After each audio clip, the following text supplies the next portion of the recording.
Welcome back to Radio Row from New Orleans Convention Center. Super Bowl 59 this Sunday, pitting the Kansas City Chiefs and the Philadelphia Eagles. Going to talk a little football right now with a guy whose name, well, a lot of fans in Canada know him. He's a former Argonaut, Ricky Williams. Ricky, how many times this week have you been introduced as a former Toronto Argonaut? First time. First time. And I'm guessing it might be the last. Probably, because I think we're the only, one of the few Canadian contingents here. How you doing? I'm great. Yeah? I'm great. You looking good? Yeah, I'm feeling good. This is a fun time of year. All the guys come back, especially this place, Radio Row. You see everyone here. Yeah. So it's probably one of my favorite weeks of the whole year. We were talking with somebody. It's just like a big reunion, right? And it's funny because even for us, there's always that 1 degree of separation, right? I mean, we're from Canada, and we were just talking about it. I mean, Adam Rita coached me last year at UBC. He was your head coach in Toronto. So, again, there's always this meshing. If you don't know somebody, he'll know this guy. Oh, I know that guy. And away you go, and everybody's having a fun time chit-chatting away. Yeah, the world of football. So tell me a little bit about Healing from the Gridiron. Yeah, Healing from the Gridiron. It's a project that I've been working on for about a year now. And it's funny. I've been coming to Radio Row for over 20 years, and this is the first time I really feel like I had something to talk about. Mm-hmm. And it's about healing from football. And it's my story of healing from football. It's me taking guys through a similar process.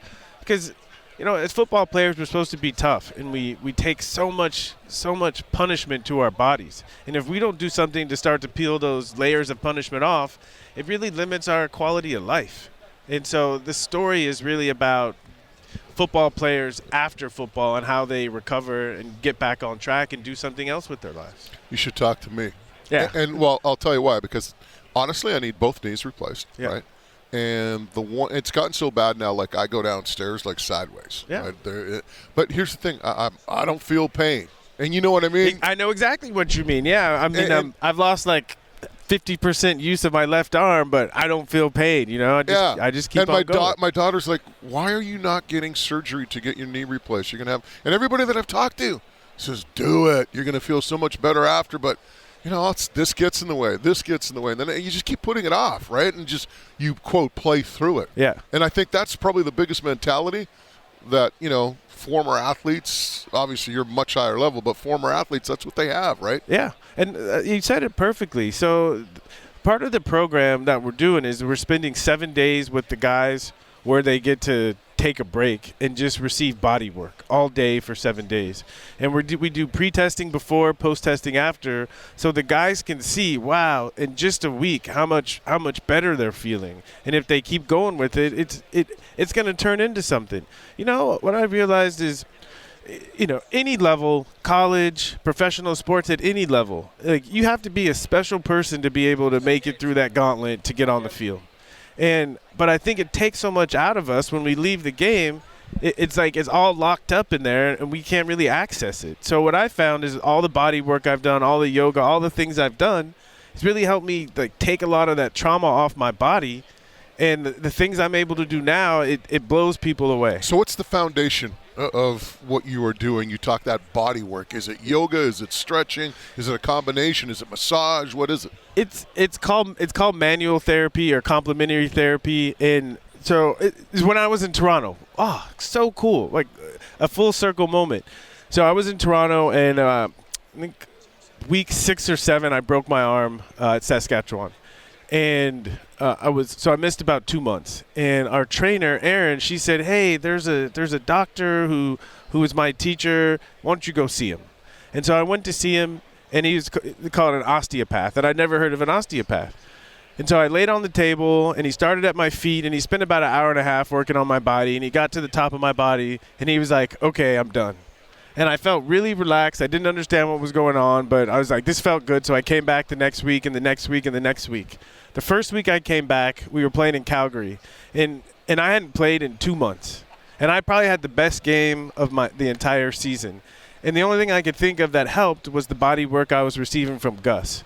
And so I became so fascinated. I said, Gus, what is this stuff you're doing? And he said, well, actually, you can learn to do it yourself. And so I looked on the calendar. It's a organization called Upledger Institute.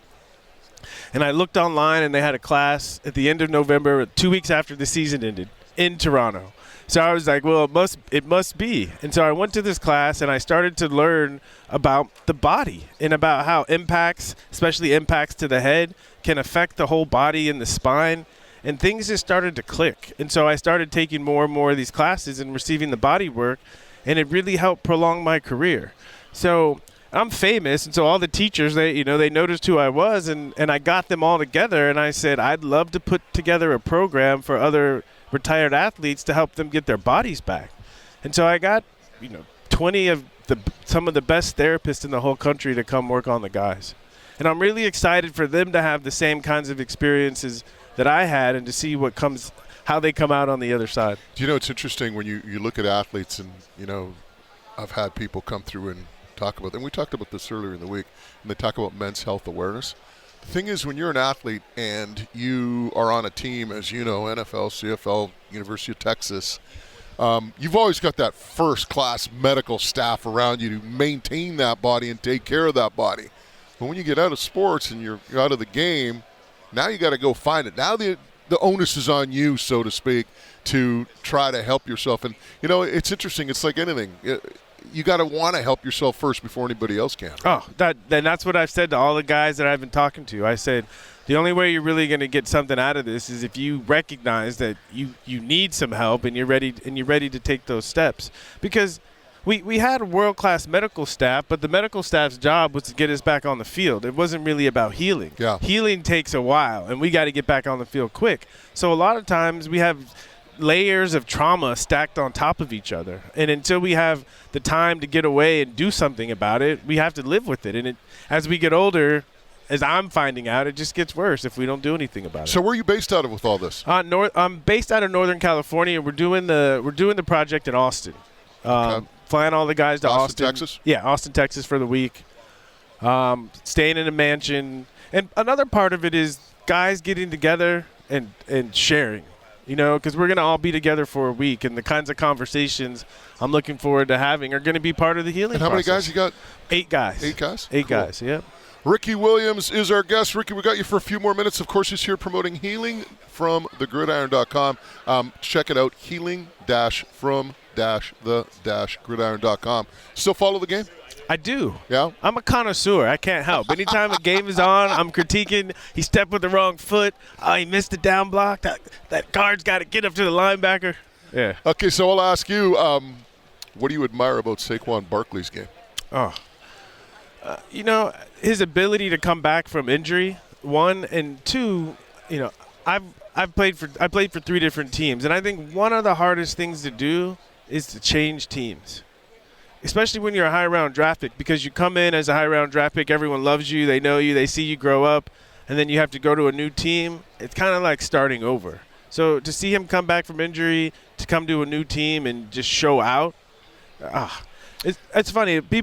Last year, in the past 2 years, there's been a lot of conversations about the running back market. And I always said, I understand why the market is down. You can look at Christian McCaffrey this year as a good example because running backs can't stay healthy.